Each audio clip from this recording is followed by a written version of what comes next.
জয় রাধে, জয় রাধে, জয় রাধে। গীতা পর্ব 30। ধর্ম, অর্থ, কাম এবং মুক্তি কি?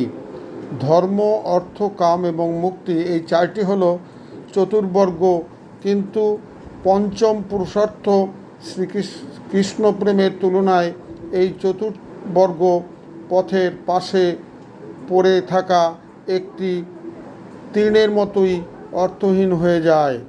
মূল কথা হলো, হরে কৃষ্ণ মহামন্ত্র কীর্তন করার সময় অর্থনৈতিক উন্নতি, কাম, ভোগ এবং চরমে জড়জগতের বন্ধন থেকে মুক্তি, এই বাসনাগুলি করা উচিত নয়।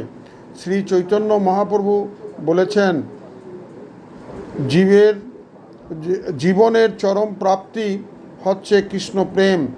ভগবত প্রেমের সঙ্গে আমরা যদি ধর্ম, অর্থ, কাম এবং মোক্ষের তুলনা করি, তখন আমরা বুঝিতে পারি যে এগুলি হলো বুভুক্ষু বা জড়জগৎ ভোগ করার আকাঙ্ক্ষী, জগতের বন্ধন থেকে মুক্তির আকাঙ্ক্ষী এদের কাম্য হতে পারে, কিন্তু ভগবত প্রেমের ভাবে যারা ভাবিত তাদের কাছে এগুলি অত্যন্ত নগণ্য।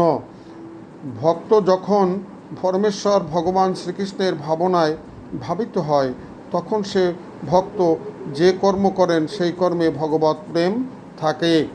ওই ভক্তের যাহা প্রয়োজন ভগবানই ভক্তকে দান করেন। এর পরের কথা আগামী দিন গীতা পর্ব 31-এ বলা হবে। জয় রাধে।